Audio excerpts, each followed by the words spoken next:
Okay, let's unpack this. If you're a parent, I think you know the feeling.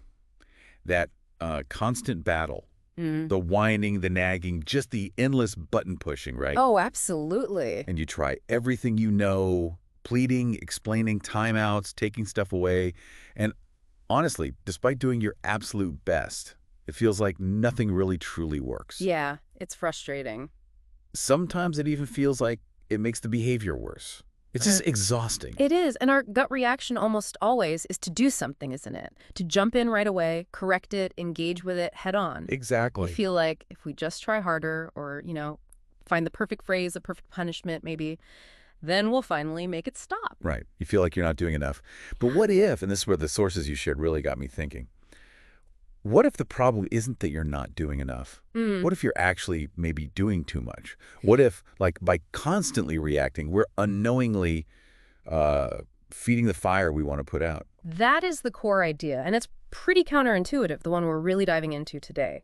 The sources suggest that a lot of those common, really annoying behaviors in kids, they stick around precisely because parents, often with the very best intentions, are reinforcing them. Reinforcing them. Wow. Yeah. And the answer, they argue, lies in a strategic approach. It's based on solid research, something called selective ignoring. Selective ignoring. Okay, that sounds, well, it sounds a bit like you're just giving up, doesn't it? Agrees. Like you're just letting your kid get away with murder. It can definitely feel that way at first, and the sources, they're very upfront about how hard this is. Really hard. Okay. But they emphasize it's not neglect.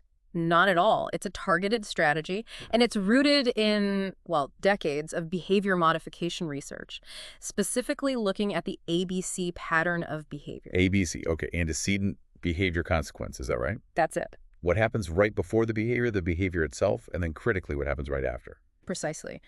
And that C, the consequence, that's the hinge. That's what determines if the behavior is likely to happen again or not. Yeah. If the consequence is something the child wants or achieves, even if it seems negative to us, like getting yelled at, it acts as reinforcement. And the sources, they make a really compelling case that the most common reinforcer for these annoying behaviors is often just attention. Ah, attention. Like a drug, as one source put it. Okay. That's a huge insight right there. It is. So kids might first try to get attention by being, charming or helpful. Ideally, yes. But if we're busy, maybe stressed, distracted, Yeah, and we don't really catch that positive bid for connection, right. maybe they pivot to less great methods. Exactly. Whining, yelling, maybe hitting a sibling, nagging constantly, pushing those buttons we talked about. Because any attention, even us getting frustrated or arguing or maybe even giving in, is better than no attention at all for a child who's seeking connection or, impact. Right. They learn what works to get a reaction, to be seen, to be heard, even if it's negative. So the big idea from these sources is that many behaviors that drive us completely nuts are actually being rewarded by how we react to them. Yes, essentially. Think about that example with Megan and her dad visiting grandma at the nursing home. Okay. The antecedent is going to this place Megan really dislikes. The behavior is acting out, throwing toys, screaming, I think she stole soap. Right. And what's the consequence? Her dad says, if you don't stop this right now, we're leaving. Which is exactly what she wanted. She wasn't mad at grandma. She just wanted to avoid the nursing home. Precisely. So her acting out, her behavior, got immediately reinforced because she achieved her goal. They left early. Her dad, completely unknowingly, just made it more likely she'd act out the next time they had to go. That's the loop. Or think about the sibling example. Sibling 1, sibling 2. Size knowingly. Yep. Antecedent. Maybe they're just close together. Maybe bored. Behavior. Poking. Consequence. Sibling 2 yells, Mom. Mom reacts, maybe gets annoyed. Sibling 1 gets attention or reaction from both of them. Right. Even if mom punishes later, that immediate reaction they got. That immediate rise. The sources call it intoxicating. They put out the annoying behavior, and if we react, we basically gobble it up. We reinforce it. Okay, so the whole point of selective ignoring is to break that specific reinforcement loop. If a behavior gets a payoff attention, getting their way, avoiding something unpleasant, gets repeated. Mm-hmm. So if you strategically, carefully remove the payoff, especially the attention payoff, then the behavior should, over time, decrease. It should wane. It sort of fades away because it's no longer effective for the child. Right. If running around the house doesn't actually help Jason avoid taking his bath, which is what he wanted, he'll eventually stop doing it. if begging and whining don't get Sonia that new toy, well, she's not going to waste her energy on it forever. We all stop doing things that don't work. Exactly. We all do. Intellectually, that makes perfect sense. Yeah. Remove the payoff, behavior disappears. Easy. Yeah. Small laugh. Well, if only it were quite that easy in practice. The sources are incredibly clear about this part. Actually implementing selective ignoring is, and I quote, unequivocally hard. Unequivocally hard. It feels deeply unnatural. Our impulse is to react, right? Yeah. To fix it, to engage, especially when a child is escalating or really pushing those buttons. Like in that car ride example with Amy and Charlie. Charlie starts whining, like really loudly, demanding the music be changed right now. And Amy's usual reaction is to get annoyed, argue back, explain why not, and then probably just give in to make the awful noise stop. Right. And that pattern, that reinforces Charlie's whining as a super effective tactic. He learned what whine loud enough, long enough, and mom gives in. Okay. So selective ignoring in that scenario, as the sources describe it, isn't ignoring the child entirely. It's specifically not engaging with the whining or the demands. Ah, okay. Amy still hears him. She sees him in the rearview mirror, probably. But she doesn't make angry faces. She doesn't argue back. She doesn't react verbally or non-verbally to the whining itself. So she stays focused on driving. Maybe puts on a neutral face. Yeah, kind of like, as one source puts it, going to a happy place in your mind for a moment. Just detaching from the button-pushing attempt. Okay, so it's an active non-reaction, but only to that specific behavior you want to stop. She's still there, still parenting, but she's removing the usual reinforcing consequence, which was Amy's frustrated attention or changing the music under duress. Exactly. And in the example, what does Amy do? She waits until her song is over and Charlie has stopped whining. Then she calmly says something like, okay, my song is done. Let's put on your music now like we planned. Oh. She provides the desired outcome, his music, but only when the inappropriate behavior, the whining, is not happening. So she ends up reinforcing calm, patient waiting, or at least the stopping of the whining, not the whining itself. Okay, that makes sense. But my gut is still screaming. What if they don't just stop whining? What if they get louder? Yeah. Or what if they do something even worse to try and get that reaction they're so used to getting? And that is where it gets really interesting. And often, honestly, the hardest part of sticking with this strategy, the sources call this phenomenon the extinction burst. The extinction burst.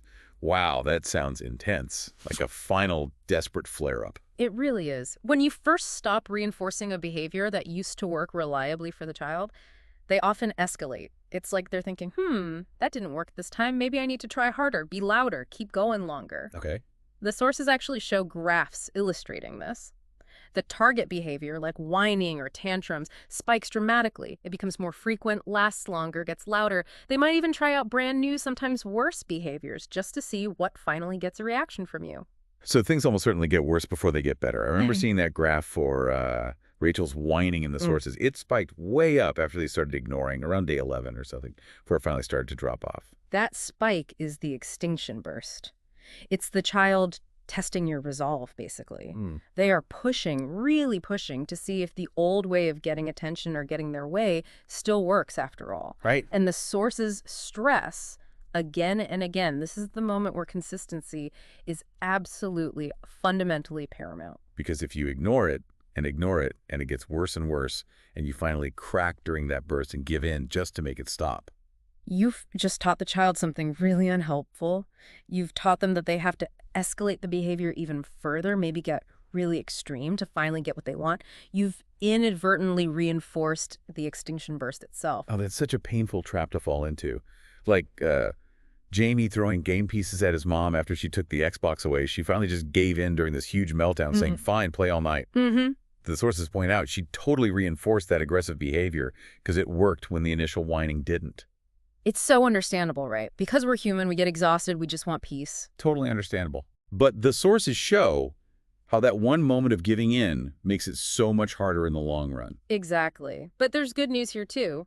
The extinction burst, according to the research, is usually pretty short-lived. Okay, that is good news. It typically lasts only until the child truly learns, deep down. No. Okay, this behavior genuinely is no longer effective. They won't keep escalating forever if there's really, truly no payoff coming. Okay, right. So selective ignoring removes the reinforcement for the annoying stuff. Mm. But the sources also make it very, very clear that this strategy works much better, and maybe those extinction bursts are less intense when you combine ignoring the annoying stuff with really enthusiastic, positive reinforcement for the behaviors you do want to see. This is absolutely critical. You're not just trying to stop the bad behavior. You're actively trying to encourage and grow the good stuff. Makes sense. The sources point out how, often unintentionally, parents sometimes practice extinction on good behavior too. A child helps clear the table without being asked, let's say, and we just don't notice or we don't acknowledge it. Oh, yeah. Guilty. And so they might stop doing those helpful things because, well, they get no attention or positive feedback for them. It doesn't pay off. So you ignore the whining about wanting dessert right now, but the second they calmly accept no, or wait patiently, you jump on it with specific, enthusiastic praise. Like, wow, Randy, you handled not getting that second cupcake with such a calm voice and a really great attitude. We are so proud of how you managed that disappointment. Something like that. Yes, exactly like that. Be specific about what you liked. Praise the effort, the strategy they used, the choice they made, things they can actually control, not just innate traits like being smart or good. Right. And the rewards or the positive attention need to be meaningful to the child. If the child was, say, nagging, constantly trying to get extra PV time, maybe the positive reinforcement for cooperating could actually be earning some extra TV time for being helpful or calm. That makes perfect sense. You're basically redirecting their motivation and their energy towards the positive actions instead. The sources even suggest using, external rewards sometimes, like as a jumpstart for behaviors that maybe lack that internal motivation, like cleaning a really messy room or getting ready for school on time without dawdling. Right. Take Jeremy, the teenager who was chronically late for school in one source. His mom kept giving him a ride when he missed the bus. That was actually reinforcing his lateness, wasn't it? It was a comfortable consequence. Yeah, totally enabling it. So the sources suggest he might need an external motivator, at least initially, like maybe earning points for being ready by the time the bus arrives, points he can save up for something he really wants. And that positive reinforcement needs to be pretty immediate, doesn't it? Especially for younger kids. You got to catch them doing good and react right then and there. Definitely. So beyond ignoring the annoying stuff and reinforcing the good stuff, the sources also talk about using strategic consequences, but specifically for willful disobedience or behaviors that are genuinely harmful or just really shouldn't be ignored at all. Not nagging, but clear, predictable penalties. Okay, so not like Rory's son Johnny in that story, who turned time out into a game. Yanking curtains, then charming his way out. Right. That wasn't time out removing attention. It was just this temporary, maybe even reinforcing inconvenience that he totally learned to exploit. Precisely. Timeout, when it's done correctly, is actually a form of ignoring. It's about removing attention and reinforcement for a brief set period. Then, when the child stops the inappropriate behavior, you re-engage neutrally. But the sources stress that effective consequences, whatever they are, generally have 4 characteristics. They need to be related to the behavior, they need to be reasonable, meaningful to the child, and timely. Related, reasonable, meaningful, timely. Okay, like logical consequences or even better natural consequences when possible. Yes. Natural consequences are often the best teachers. If a child forgets their coat, well, they get cold. If they don't put their toys away carefully, maybe a sibling breaks one. The sources give some pretty powerful examples of just letting natural consequences happen, like that Catholic high school for boys that had a strict policy, no parents allowed to bring forgotten lunches. Oof, tough love. Yeah, but the kid learns the hard lesson themselves, not the parent who keeps scrambling to fix it for them. Right. You allow them to experience the direct, maybe unpleasant results of their own actions or inaction. It's a powerful teacher. Our instinct is often to swoop in and save them from any discomfort, isn't it? It really is. But the sources remind us that doing that actually prevents them from learning self-responsibility. Exactly. But okay, some behaviors can't just have natural consequences, right? Especially if someone else gets hurt or property gets damaged. Like that example of the boy cutting his sister's hair. The sister suffers the main consequence there. That absolutely requires a planned consequence from the parent, surely.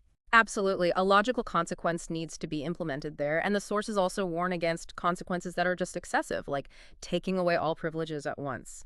That can make a child feel like they have nothing left to lose, so why bother trying? Good point.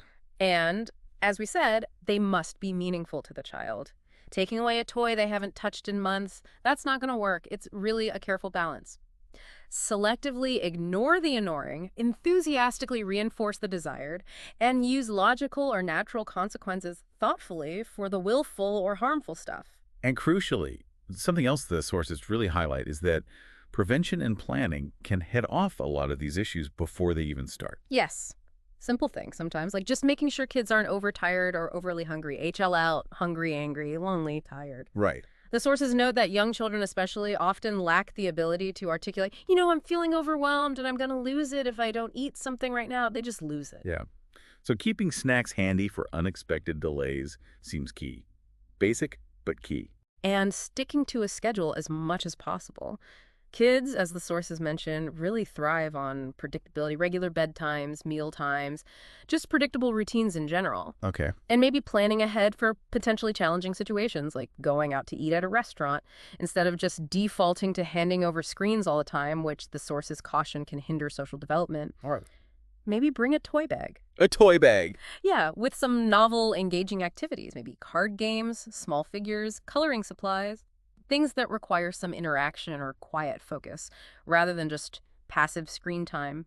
Engaging with your child during that downtime actually builds connection and skills. That's a really powerful preventative strategy, isn't it? Making the positive alternative available and appealing before the challenging situation even kicks off. The sources also suggest making sure high-energy kids get enough physical activity.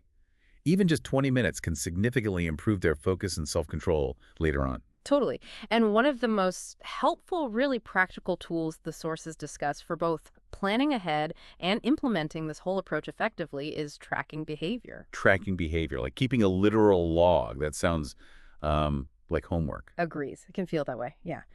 But the sources really show the insights it provides are invaluable. Tracking before you even start changing your reaction helps you identify the triggers, those antecedents, the A in ABC. Okay. You might discover, like in that graph where Josh is yelling and cursing, that his behavior consistently peaks on Sundays. Or Connor's tantrums tracking revealed they happen most often on weekends between noon and 4 p.m. Why? Because he was being dragged between his brother's sports games without any breaks or downtime. So tracking helps you see patterns you'd probably miss in the chaos of just daily life. It shows you the when and the where of the behavior, maybe who was present. Identifying that antecedent for Connor allowed his parents to change the schedule, add in breaks, and that reduced his tantrums dramatically before they even fully implemented ignoring the tantrums themselves. Exactly. It's the data you need to truly understand the A. And then tracking after you start implementing selective ignoring and positive reinforcement, that's crucial for evaluation, seeing if it's working. Right. That graph for Allison's tantrums clearly showed the extinction burst after they started the plan, but then it showed the steady, dramatic decrease over time. Wow. Yeah. Seeing that visual proof that it is working, even when you're right in the thick of that extinction burst, feeling like it's absolutely not, that must be incredibly motivating. It really is. It confirms the behavior is getting better, even if it's slow, or there are bumps along the way. It provides hope, and it gives you the evidence you need to stick with it through that really hard part. The sources also mention tracking can sometimes reveal if a behavior isn't actually attention-seeking at all, which might point to, an underlying issue needing professional help, like that example of the daughter who was pulling her hair even when she was completely alone. Good point. Okay, so we've really done a deep dive here today. We've seen how our natural instinct, that urge to constantly react, even negatively, can actually fuel the very annoying behaviors we desperately want to stop. We've learned about selective ignoring as this strategic researched way to remove that reinforcement and hopefully let the behavior fade away. We've talked about the vital importance of consistency, especially during that tricky extinction burst, that predictable phase where things often get worse before they get better, and why giving in right then accidentally reinforces the worst of the behavior. Right, and how selective ignoring is so much more effective when you pair it with enthusiastic, specific, positive reinforcement for the behaviors you want to see. Plus, the strategic use of logical or natural consequences for those more harmful actions, and all that proactive planning and prevention to try and head off triggers before they derail everyone. And the sources are really unanimous on this. This approach isn't easy. It definitely goes against our deeply ingrained instincts to control things, to correct immediately. It takes practice, real patience, and honestly, a significant amount of inner strength to ride out that extinction burst without cracking. But they make a really compelling case for the payoff, don't they? a significant decrease in annoying behavior, which leads to higher overall parenting satisfaction, probably less yelling, less stress, and ultimately improved parent-child relationships.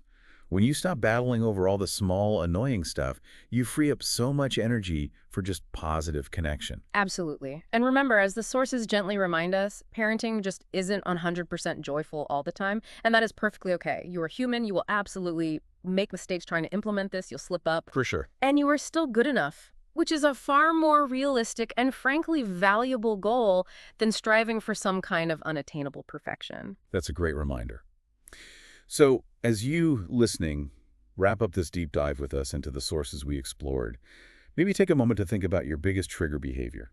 That one action your child does that just makes you feel like, well, like the sources say, jabbing pencils into your eyeballs. Chuckle softly. Yeah. Just identifying that specific behavior, that's a tremendously powerful first step. The sources really highlight that understanding your own triggers and reflecting honestly on how you currently react, that's fundamental to making any kind of change. So what stands out to you from everything we've discussed today is just one small step, maybe one tiny thing you might try this week to respond differently to that specific behavior?